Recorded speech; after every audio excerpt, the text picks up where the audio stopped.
মুন্সিগঞ্জে আলুতে রেকর্ড দাম, প্রতি কেজি ঠেকেছে ৮০ টাকায়।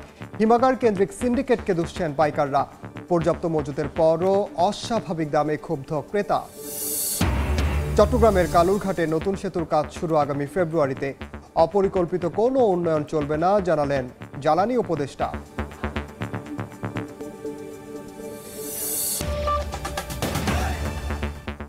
বাংলার সময়ের সঙ্গে আছি আমি ওমর ইনান। সিন্ডিকেট আর মধ্যস্বত্বভোগীদের দৌড়াতে মুন্সিগঞ্জে বেড়েছে আলুর দাম। প্রতি কেজি বিক্রি হচ্ছে ৭০ থেকে ৮০ টাকায়। পর্যাপ্ত মজুত থাকার পরও রেকর্ড দরে আলু কিনতে বাধ্য হচ্ছেন ক্রেতারা। পাইকারদের অভিযোগ, পুরো বাজার নিয়ন্ত্রণ করছে হিমাগার কেন্দ্রিক সিন্ডিকেট। মুন্সিগঞ্জের সব রেকর্ড ছাড়িয়ে আলুর দর। খুচরা বাজারে কেজিতে বিক্রি হচ্ছে ৭০ থেকে ৮০ টাকায়। হিমাগার গেট, পাইকারি ও খুচরা দামেও রয়েছে বড় তফাৎ। গেল বছরের এই সময়ে খুচরা বাজারে আলুর দর ছিল ৪৫ থেকে ৫০ টাকা। দাম বৃদ্ধির জন্য খুচরা বিক্রেতারা দায়ী করছেন পাইকারি বিক্রেতাকে, আর পাইকাররা দুষছেন হিমাগার সিন্ডিকেট তথা মজুতদারকে। অভিযোগ রয়েছে, আলুর বেশিরভাগ দলিল এখন বড় মজুতদারদের হাতে। এছাড়া সিন্ডিকেট ভাঙতে না পারা এবং ঢিলেঢালা বাজার মনিটরিংয়ে ক্ষোভে ফুঁসছেন ভোক্তা।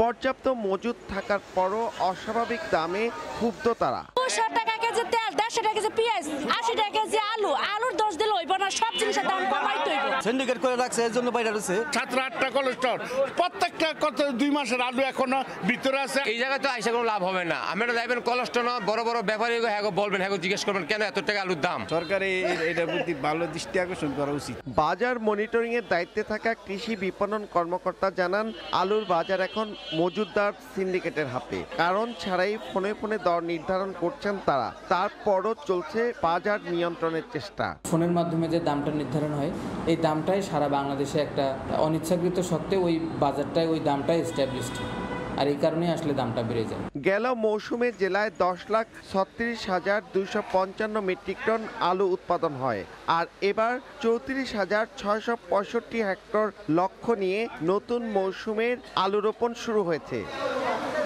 জেলার 58টি হিমাগারে প্রায় 97,000 মেট্রিক টন আলু এখনও মজুত রয়েছে।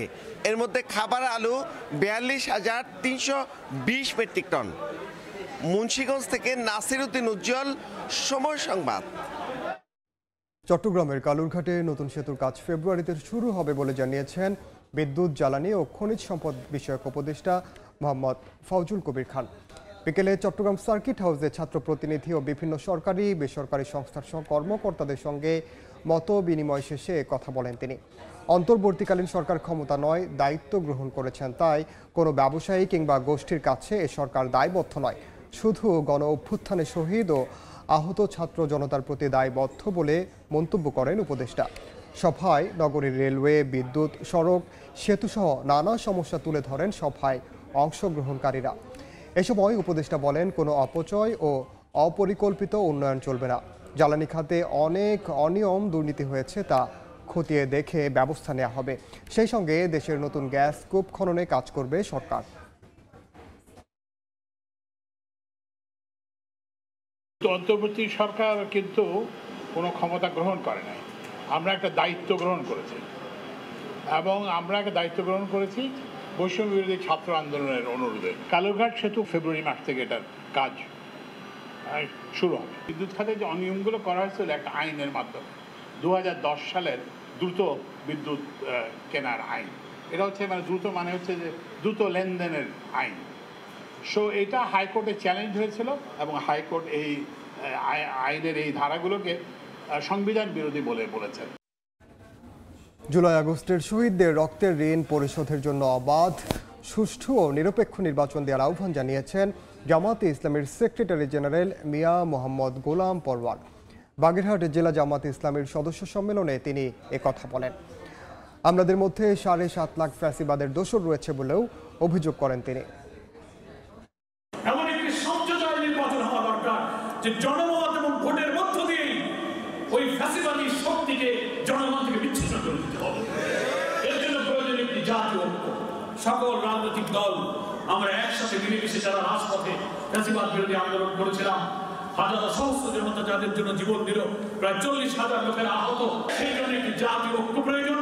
সকল রাজনৈতিক দল যারা ফ্যাসিবাদ বিরোধী সংগ্রামে রাজপথে ছিলেন, তাদের মধ্যে এমন একটি নির্বাচনী কৌশল, এমন একটি নির্বাচনী সমঝোতা আমি আহ্বান জানাই যে রাজনৈতিকভাবে দেশে ফ্যাসিবাদের কবর রচিত হতে পারে।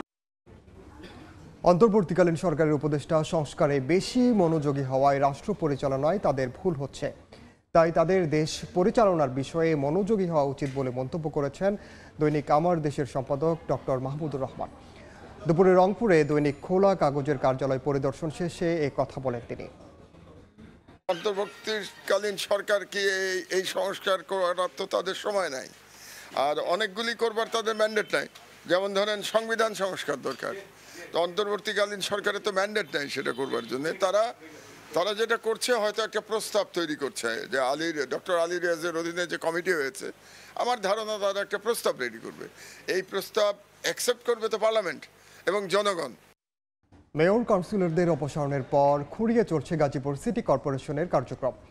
জন্ম মৃত্যু ওয়ারিশ সনদ সহ জরুরি সেবা নিতে চরম ভোগান্তিতে বাসিন্দারা। সেবা বঞ্চিতদের অভিযোগ, এতে সামাজিকভাবেও সৃষ্টি হচ্ছে নানা সংকট। সিটির প্রধান নির্বাহী বলছেন, বিশাল জনসংখ্যার বিপরীতে বাড়তি দায়িত্ব পালন করতে গিয়ে তাদেরও চাপ সামলাতে হচ্ছে কয়েক গুণ। জুনায়েদ রুবেলের ছবিতে রাজিবুল হাসানের রিপোর্ট। সন্তানদের স্কুলে ভর্তি করাতে স্ত্রীর জন্ম সনদ নিতে এসেছেন মোহাম্মদ জামাল মিয়া। 2 ঘন্টারও বেশি সময় অপেক্ষা করেন শিমুলতলির কাউন্সিলর অফিসে, অথচ ঘন্টার পর ঘন্টা ফাঁকা চেয়ার, নেই দায়িত্বে থাকা সচিব। কোনো সময় অন্য জায়গায় ব্যস্ততা দেখা যায়, সচিব নাই, সচিব গেছে অন্য জায়গায়। আজকে 2 থেকে 2.5 ঘন্টা ধরে বসে রয়েছি। এমন পরিস্থিতি আয়তনে দেশের সবচেয়ে বড় গাজীপুর সিটি কর্পোরেশনের 8টি অঞ্চলেই। কোথাও দায়িত্বপ্রাপ্ত সরকারি কর্মকর্তার ব্যস্ততার অজুহাত, কোথাও উপস্থিতি অনিয়মিত। 5 আগস্টের পর বিশেষ পরিস্থিতিতে দেশের সবকটি সিটি কর্পোরেশনের জনপ্রতিনিধিদের অপসারণ করে অন্তর্বর্তী সরকার। স্থানীয়রা বলছেন, কারোই চিনি না, কোথা থেকে কোথায় যাব। 1 সপ্তাহ যাবত একটা কাগজের জন্য ঘুরতে হচ্ছে, দৌড়াদৌড়ি করতে হচ্ছে। এতে কি হচ্ছে? জনগণের কি উপকার হচ্ছে? না, জনগণ ক্ষতিগ্রস্ত হচ্ছে। এদিকে অপসারণ হওয়া জনপ্রতিনিধিদের দাবি, তাদের যে সামাজিক দায়বদ্ধতা সেটি প্রশাসনের কর্মকর্তারা সঠিকভাবে পালন করতে না পারায় দুর্ভোগ বাড়ছে। প্রতিটা ঘর যেভাবে আমরা চিনি সেভাবে তো একটা সরকারি কর্মকর্তা চিনে না।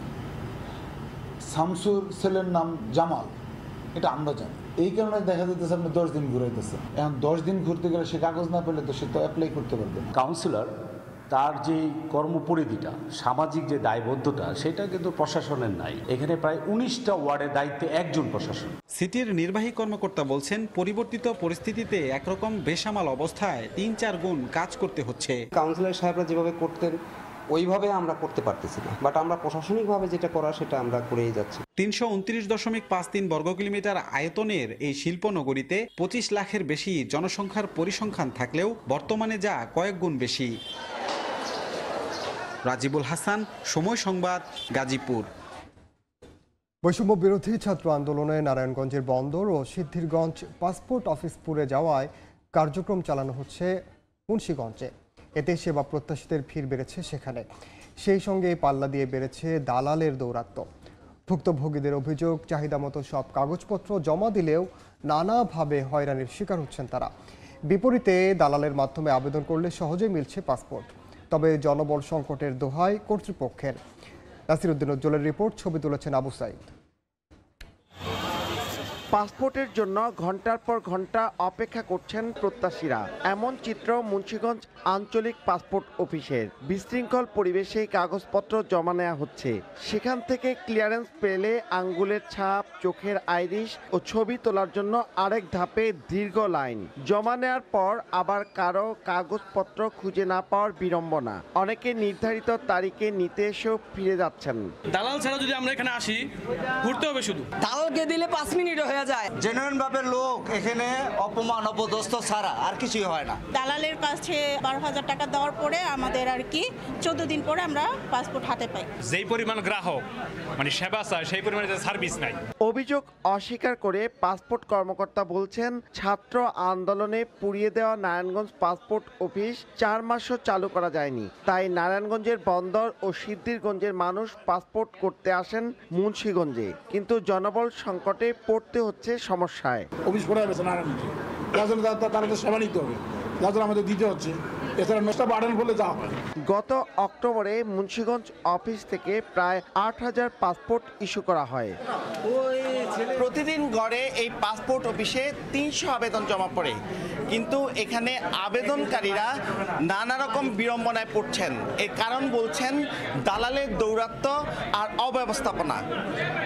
মুন্সিগঞ্জ পাসপোর্ট অফিস থেকে নাসির উদ্দিন উজ্জ্বল, সময় সংবাদ। দেখছেন বাংলার সময়। 17 বছর আগে এই দিনে উপকূলে আঘাত হানে সুপার সাইক্লোন সিডর। একটি টেকসই বেড়ি বাঁধ না থাকায় বাগেরহাটে সে দুর্যোগে প্রাণ হারান 900-র বেশি মানুষ। এলাকাবাসীর দাবির মুখে 2023 সালে একটি টেকসই বেড়ি বাঁধ নির্মাণ করা হলেও 1 বছরেই নদীতে ধসে গেছে। এতে দুর্যোগ আতঙ্ক কাটেনি উপকূলবাসীর।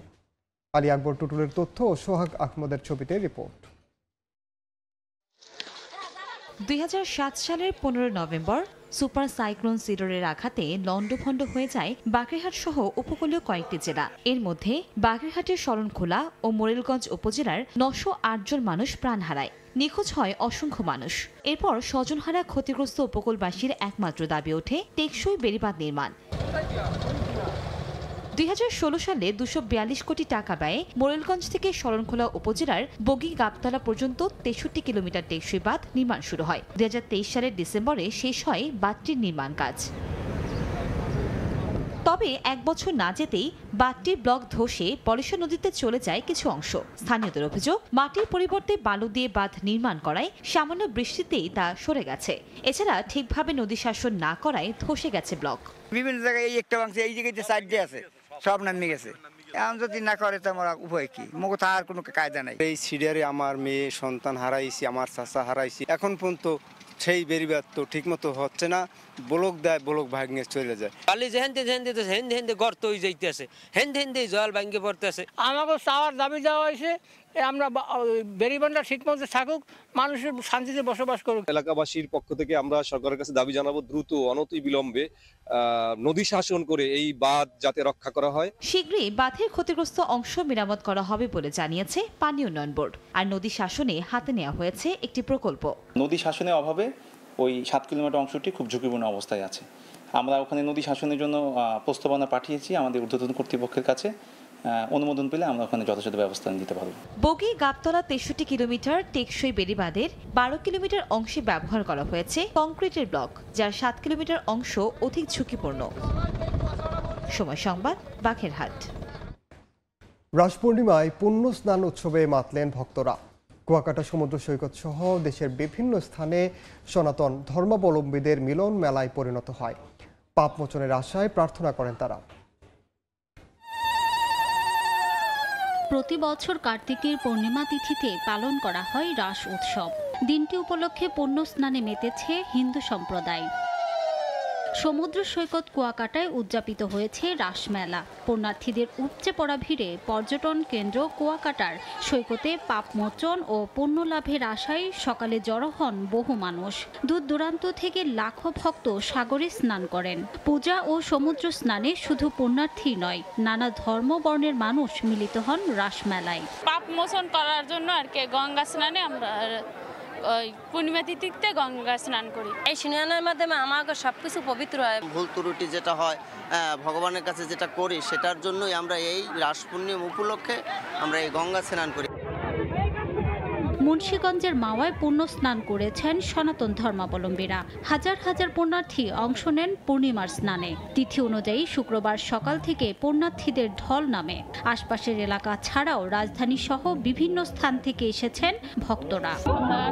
মা গঙ্গার কাছে আমাদের মনোবাসনা তথা দেশ জাতি এবং আমাদের ধর্মীয় মনোভাব থেকে সবাই আমরা ভালোভাবে থাকতে পারি। গঙ্গার নাম শুনলে পর্যন্ত মানুষ কি হয়, পবিত্র হয় এবং সমস্ত পাপ থেকে মুক্ত হয় এবং তার মুক্তি লাভ হয়।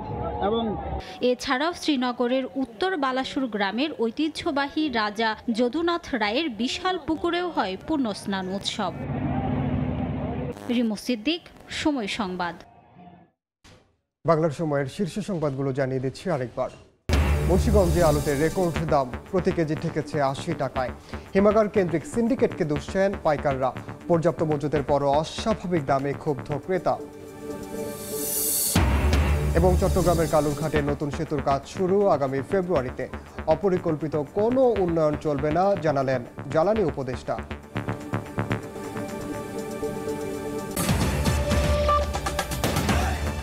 এ ছিল বাংলার সময়ের সঙ্গে থাকুন সময়ের।